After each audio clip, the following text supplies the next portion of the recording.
Hi, this is Greg Vincent with Top Producer Radio, talking to Joe Victor, Vice President with Allendale. And Joe, you came out with your numbers this morning for your 2009 crop predictions for corn and soybeans. Why don't you just go ahead and tell us what are in those numbers and what the outlook is for the rest of the growing season here?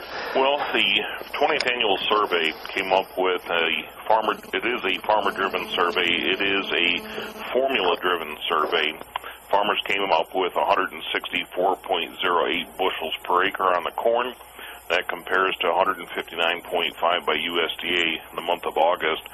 Soybeans, 43.1 bushel per acre versus USDA's 41.67.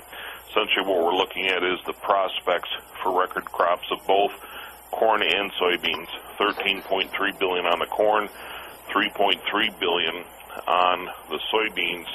And of course, needless to say, a little bit of nervousness that we still have, Greg, and that is the stage of growth that both of these crops are in. Producers telling us they have to get through at least into the early part of October to keep these crops safe away from the frost or freeze, that last big giant hurdle to secure this crop. Joe, when I was on the Pro Farmer Midwest Crop Tour a couple weeks ago, we noticed the further north we went through western Iowa in particular, and then on into Minnesota, the further behind the crop got. You mentioned the prospects for that yield. Are you looking at any part of the country where you're pretty confident in that yield, and where are you most concerned?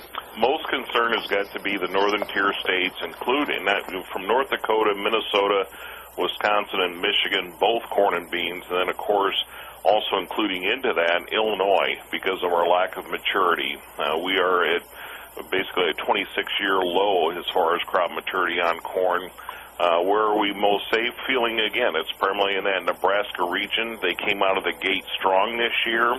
Needless to say, prospects look very good, and as long as we can escape a frost, especially in Nebraska, if we can escape that frost freeze and not have that come down upon them by the 26th of September, farmers there should be generally pleased. But again, there's too many other states that we're keeping our fingers crossed that let Mother Nature give us a back-to-back late fall. We might have the prospects of just some good, healthy crops. Not necessarily good for the producer on pricing action, but end users kick up demand, especially in that ethanol sector, livestock feed sector, as well as export. So kind of give us a range real quick of where we could see, assuming we may hit a frost mid-September to late September, and then maybe if we get lucky again and we head into November with no frost. Well, right now, if we're looking at primarily in the corn, if we do get that frost freeze, getting back up into that 345 to 375 area, and without it, our pre-harvest low right now is scheduled to be at least $2.90 to $3. We are not that far away right now at $3.10.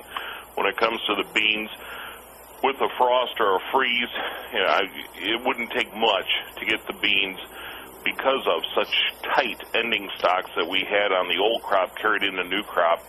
Would not be surprising to see us blow right through the $11 mark. Without the frost or freeze, our projected low right now going into harvest would be at $9, and then by January, if things go well in South America on their plantings, looking at a stretch down into about the $8.20, $8 area. Okay, so the weatherman's going to be a popular person to watch here over the next month. We need it, Greg. I mean, we need the cooperation of the weather, and that is, again, what are the odds that we're going to have back-to-back late falls?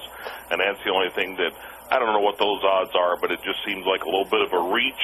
As I say, it'd be a real crying shame to see such a healthy crop, both corn and soybeans, to be so vulnerable to the prospects of even a normal frost or freeze. All right, that's Joe Victor. Let's hope farmers are living right, Joe, out there in the Midwest, and we can dodge that bullet 2 years in a row. But that's Joe Victor, Vice President with Allendale, talking about their numbers that they released this morning for their projections for the 2009 crop. Thanks, Joe. Thank you, Greg.